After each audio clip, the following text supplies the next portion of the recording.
Hey guys, Zack here, and this is my review of JoJo's Bizarre Adventure.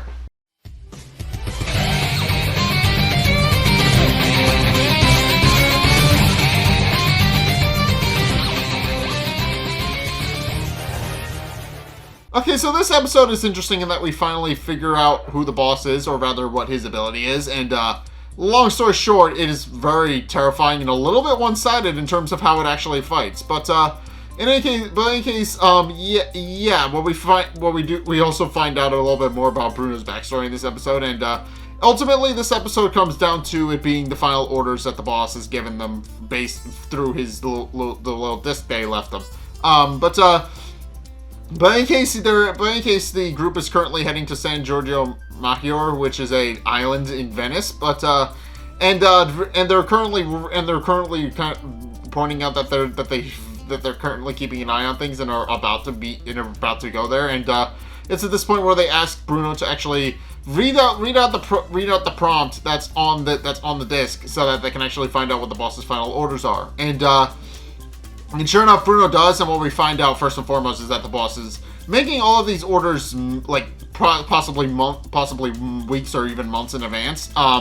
It's because one of the first things he opens up with is, I don't know how many enemies are after you at this present time. I don't know how many of your members are left. But unfortunately, almost all but one are dead, and he currently, there's only all of the group members are still alive, so it's very fine. But it's at this point where he then gives him his final orders about what they're supposed to do to drop off Trish, and makes it very clear that any sort of deviation from the very specific instructions that he gives them will be met with harshly and will be seen as a sign of confrontation, and he will not hesitate to send people after them if that's indeed the case. But in any case, it's at this point where he starts where the boss starts laying out the instructions on his disc, which Bruno reads aloud, and they're very explicit about what they're not supposed to do, and they're very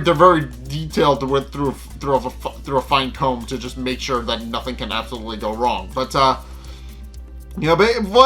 basically what Bruno and his group are supposed to do is they're supposed to send Trish and one of their guys into the belfry tower of the St. Giorgio Maggiore church, and that's it. They are not allowed to bring any sort of weapons. No, they're not allowed to bring any weapons, no communication devices. And on top of that, only the guy that's actually supposed to be there to escort her is going to be going on the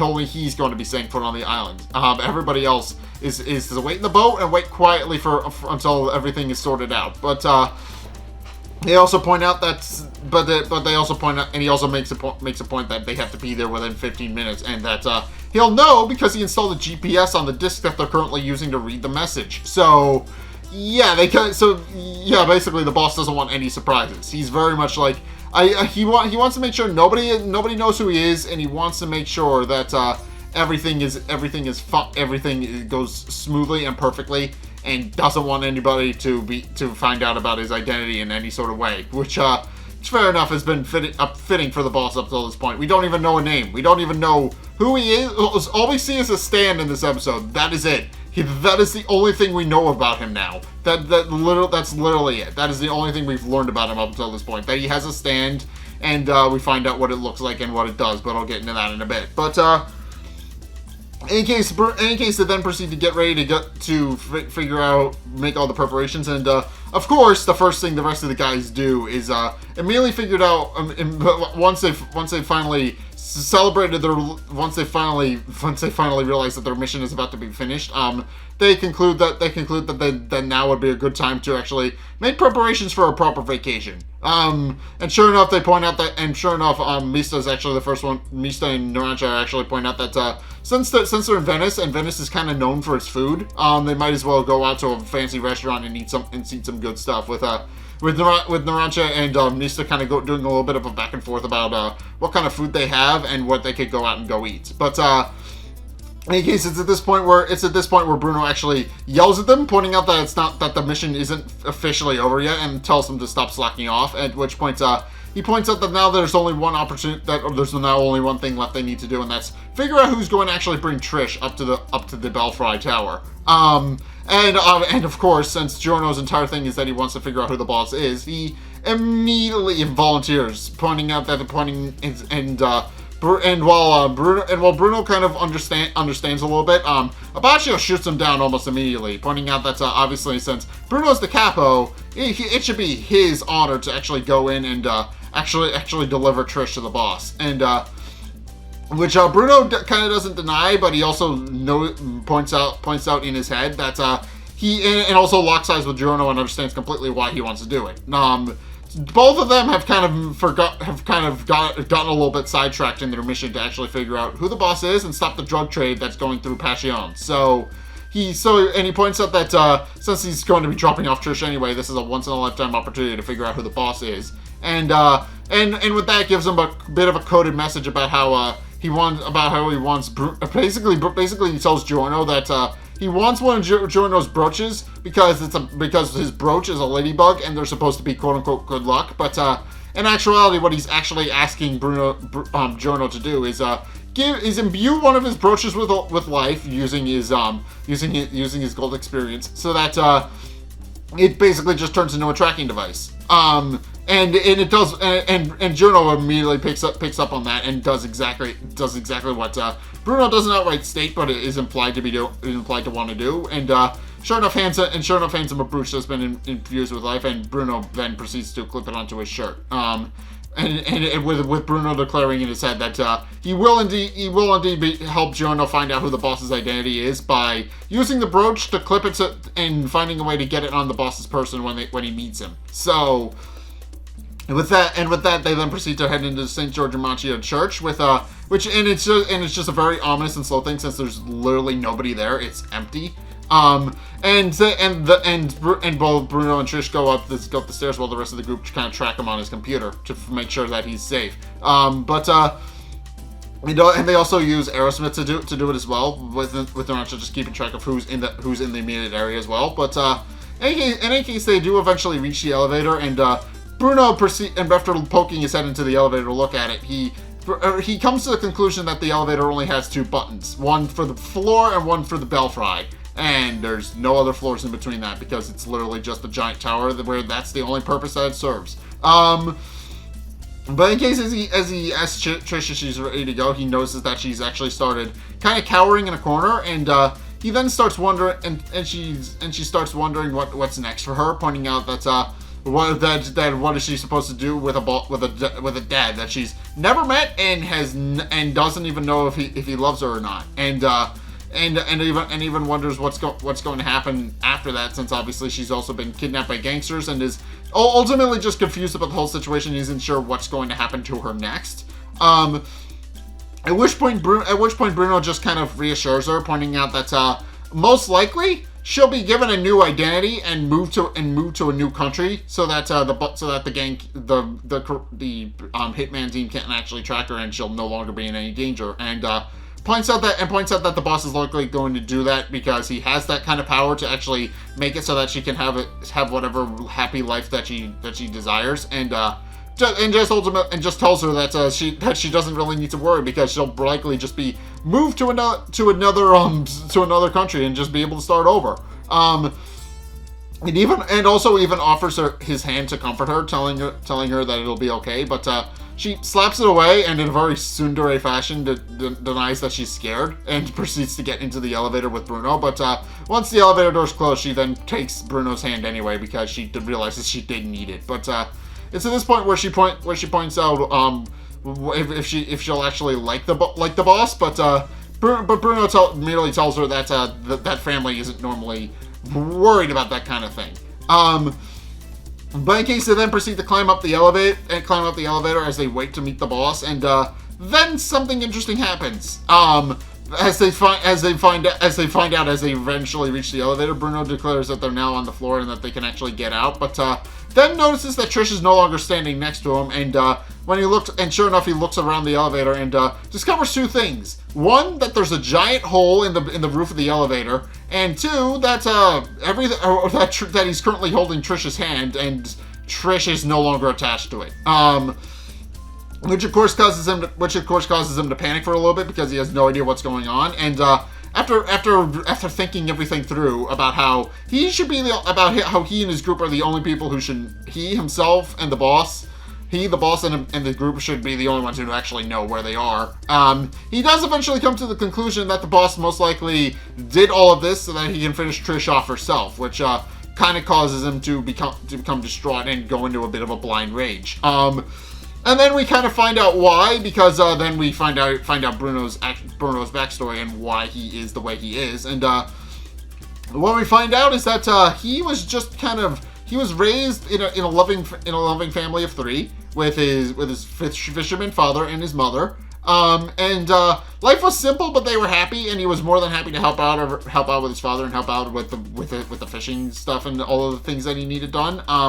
But at the age of 7, his parents ultimately decided to get a divorce because things weren't working out, and to put it mildly, his mom just kind of got sick of living in the small little village and wanted to move to the city.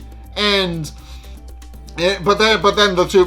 Bruno overhears all of this, and it's at this point where they ask the question of what they should actually do with Bruno, since obviously he can't live with both of them. Obviously, if they're getting divorced, he's going to have to choose one or the other. So his mom ultimately suggests that they let him choose. And sure enough, they then go find him and bring him in and tell him what's happening, and tell him that he should choose who he wants to be with. And his mom gives a very heartfelt plea to him, pointing out that she would love for him to live with her in the big city. But as we find, but Bruno, be having very astute observation skills even at a young age, he ultimately concludes that his dad is going to need him more, and despite his mom being heartbroken, points out that she's a lot stronger than his dad is, and won't need him as much. So with that, he decides to live with his dad, much to his mom's sadness and chagrin, and whatever the words you want to use. And she decides that she'll actually go in and visit and come back to visit at least once a month.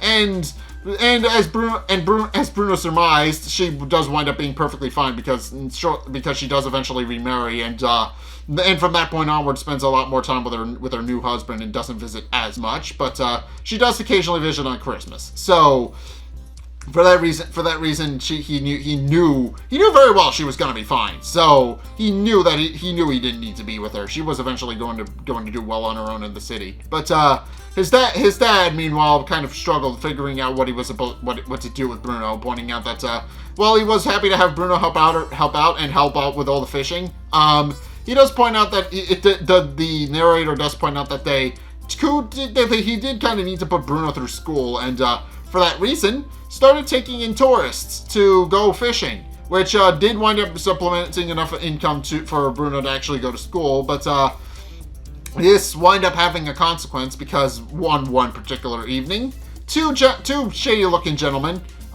tell Bruno's dad to go to a certain island, which Bruno's dad, which Mr. Bucciarati ultimately points out isn't a very good place for fishing, but they kind of decide they don't care, and since they're tourists, he points out that he has to do what they say since they're paying him. And sure enough, Mr. Bucciarati, realizing he kind of has no choice, tells Bruno he'll be back, and proceeds to take the two quote unquote fishermen out into the water. And then we don't actually find out what happened. Well, we do find out what happened next, but not almost immediately. But what we find out is that Bruno's dad got shot 7 times while he was out fishing, and a cruise liner actually wound up picking him up and bringing him to the hospital. And Bruno finds out about this as he's kind of just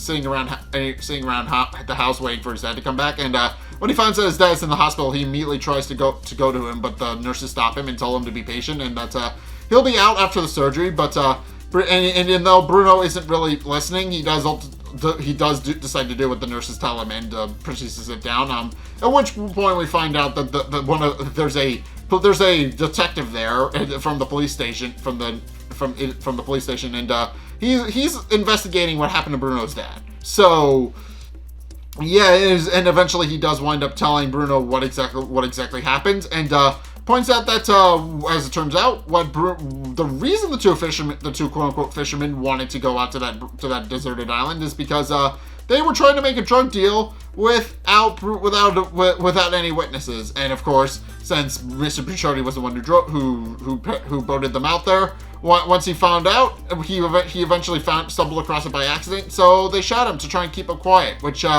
did wind up working because he makes a full recovery-ish. But Bruno winds up flying into a bit of a rage when he finds out that people have been that his father got shot because of drugs, and that's the explanation that we're given as to why Bruno doesn't like the fact that Passion deals with drugs.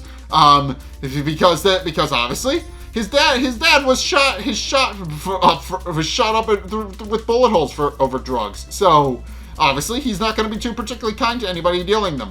But then we also find out a little bit more about why he's a little bit annoyed at the boss as well, because later that night, the two fishermen, the two drug dealers, they come in to actually finish the job after finding out that Bruno's dad survived. So they come in with a knife, very much intent to actually slit his throat, only to discover that Bruno had been hiding under the bed waiting for them because he knew they were going to come back and try to finish him off. So of course he brutally murders the two men, but with them being very surprised about the fact, because he's just a kid. They didn't expect much of him, but he does proceed to slit the one man's throat and stabs the other man in the eye, killing both of them.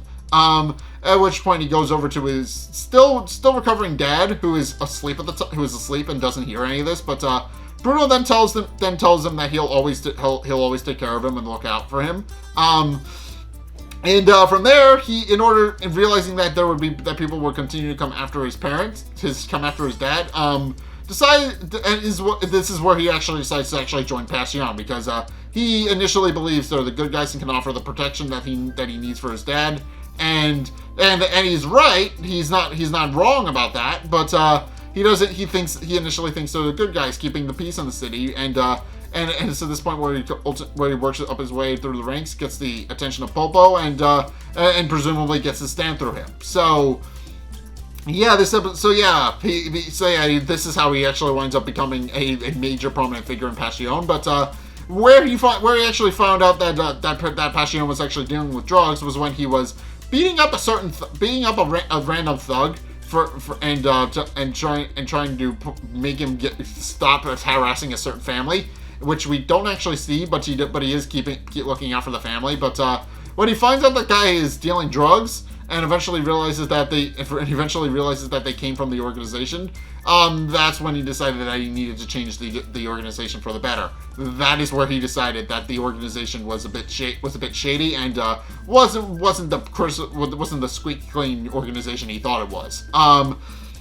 But in case, back to the present, where Bruno is actually flying into a blind rage because of all of this. All of this origin story crap is to explain why he's flying into a rage over the boss right now. Because as he declares it, the boss is just somebody who covers his own ass and doesn't really care about anybody else. All he really wants to ensure is that he doesn't have an identity. That is it. And of course Bruno then proceeds to fly into a rage and points out that now that he knows that the boss is basically a piece of shit, he points out that now he's decided to actually break off from Passion and decides to take out the boss here and now, rather than coming back for him later and figuring it out, since obviously the boss has Trish right now, and she's currently bleeding out through her wrist. But in any case, pointing out that the boss is likely still in the building, he then proceeds to cut a hole through the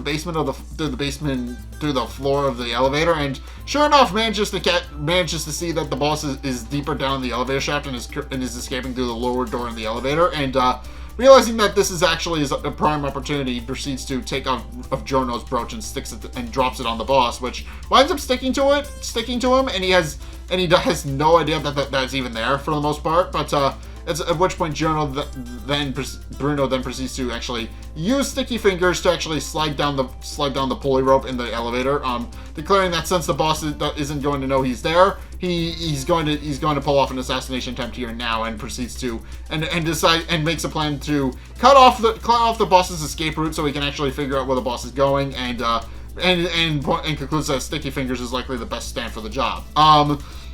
But Casey then proceeds to escape out the bottom elevator door, and notes that the boss and Trish are nowhere to be found. But he does notice some blood on the floor, and after opening up the cabinet, discovers that the boss, it's not explained how he did this, but it's implied to be a stand, I think. He punches a hole through the floor and proceeds to escape into the stairwell leading into the church basement. And Bruno, pointing out that that's a standard practice for all churches, points out that he can use this information to head the boss off in the basement and finish him off there. So of course he immediately goes in the basement where he actually gets there ahead of the boss, and using his sticky fingers to emerge from a column and hide behind it, he then waits for the boss to come in.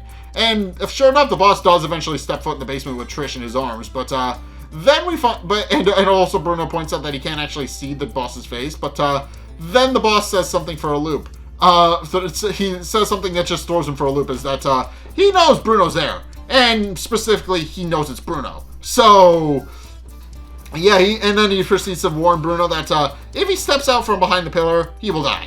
That is the long and short of it. And But Bruno, realizing his cover's been blown and realizing he kind of has no choice and that this is his only chance, proceeds to start throwing hands with the boss and tries to fight him. But the boss, using his stand, which we don't see initially, grabs his arm and with the attempt to break it off. But Bruno uses his sticky fingers' ability to unravel itself to just kind of unzip his arm and break it free from whatever stand is grabbing onto it. At which point he realizes the boss is hiding behind the pillar that's where he is, and since his stand came from there, and starts chopping up the pillar with his sticky fingers, only to discover that the boss has moved. And concluding that the boss likely isn't that powerful since he ran away, returns to Trish and uses his sticky fingers to then reattach her hand. And points out that the boss doesn't seem like he's very powerful. Again, if he's hiding, then that means he's not very strong. But the boss merely then proceeds. But the boss from somewhere in the room, that's never specified up until when he has to. Then decides to ask Bruno a question about why he decided to actually turn against him, pointing out that he admires all of the work that Bruno has put in for the organization, pointing out that he's a very respectable person and a very respectable capo at that. So he wonders why Bruno would actually turn against him, and he points out that he's doing it for Trish's sake, but he then points out why Trish would have anything to do with this situation, and Bruno is just kind of too disgusted to answer, since obviously the boss is very much intended to kill Trish, but. It's at this point where he tells Bruno that this situation doesn't have anything to do with him, and tells him that he can still walk away if he just leaves and never comes back. But Bruno just tells the boss not to underestimate him, and then using his sticky fingers reveals that he actually used his ability to hide a phone on his person, which the boss pointed out he wasn't supposed to do, but obviously Bruno didn't listen, and obviously he found a way to do it anyway. But in case, after using his sticky fingers to retrieve his phone, he then proceeds to call up Juno and asks him if he knows where the boss is. And Juno responds that he does, pointing out that since he fused his brooch with Gold Experience's energy, he knows exactly where the boss is. And points out that he's actually behind a nearby pillar, but tells Bruno to stay his hand since something seems very wrong. Of course, Bruno then thanks Jonah for the information and proceeds to go and confront the boss by using his sticky fingers to chop up the pillar, and then proceeds to throw a punch at the boss at first. But then this is where the twist happens, and this is where King Charisma's is finally revealed. It's the boss's stand. Bruno then proceeds to go and fight goes in and tries to punch the boss, only to discover that he punched himself. which very much confuses Bruno for a bit. At which point the boss, through his King Crimson, which he is using to obscure his face by hiding behind it, but King Crimson then finally confronts Bruno and proceeds to tell him that as a quote unquote parting gift, he'll tell him how his stand works. So at which point the boss, through his King Crimson, then proceeds to explain how his stand has the ability to erase segments of time. And so yeah, that's how. So yeah, again, as I predicted, it's a time-based ability, and time-based abilities are usually some of the stronger ones in JoJo's. But yeah, he then proceeds to explain how he actually erased a segment in time, and on top of that moved Bruno to a new position, so that he would hit himself. But he then proceeds to explain how his ability works by erasing segments in time, and nobody's aware of how it actually works. But yeah, he effectively just used that ability to just place Bruno in a less advantageous position so that he could kill him. At which point he tells Bruno that he's not that regardless of rank, he's not going to let anybody figure out his identity, much less try to fight him. But then tells Bruno that his mission to protect Trish is very much over, and proceeds to shove King Crimson's hand through Bruno's stomach. And that's where the episode ends. So yeah, there's a bit to break down there. Specifically, we finally meet the boss, and he turns out to just be a very terrible-ish person. So yeah, he's not a very nice guy. Obviously because he's very paranoid about people knowing who he is. Case in point, he runs the entire organization from the shadows and try to keep Trish as far away from the Hitman team as possible. He very much only cares about people not knowing who he is, and to that extent was willing to kill Trish just to preserve his identity. So yeah, that's a little bit messed up. But what's more interesting is about how King Crimson seems to work. We don't fully understand how it works yet, but what we find out is that it can apparently erase segments of time, which with nobody really aware about what happened before and after, what happened in between those two segments they split up. He seems to just be like an editing software, but in real life. That's basically what King Crimson seems to be. It has the ability to splice two moments of a timeline together, and make them transition into each other seamlessly, kind of like a video. So that's kind of how it works. But what's interesting is that Bruno didn't even seem to realize that he moved, which seems to imply that when King Crimson uses his ability, no one is entirely sure what happened before or after or in between, except for the boss. So yeah, the boss seems to be the only one who knows what's different and what got changed. So I'm interested. That's definitely going to be something that's going to be explored later. But what's interesting is that the boss is just the boss is basically a piece of shit, and he tried to kill Trish. That's it. And when Bruno figured out that he was a piece of shit, he tried to kill him as well, because the boss doesn't like people challenging his authority or finding out who he is. So yeah, that's not really any new information, but the lengths that he's willing to go to actually do both is kind of interesting, and is a new thing that's revealed in this episode. But yeah, that's my review of JoJo's Bizarre Adventure. What did you guys think? Let's get a discussion going in the comment section down below, or over on my Discord server, link in the description. Anyway, thank you guys so much for watching. If you enjoyed, be sure to like, comment, and subscribe. Also, be sure to follow me on Twitter in the description below. Be sure to check out my Patreon in the description below as well. It's only a couple bucks a month. It does really help me out, and you guys get access to magical perks that are my way of saying thanks. So be sure to check those out. Link is down in the description. And finally, if you want to see more content from me, then check out the videos linked in the end screen. The top video is the most recent one. It may or may not be this one. Whereas the bottom video is a video recommended to you based on what you've already seen from me. So if you want to try something new, or see more of what you like, then be sure to check both of those videos out. But in any case, thank you guys so much for watching. Until next time, I'll see you guys in the next video.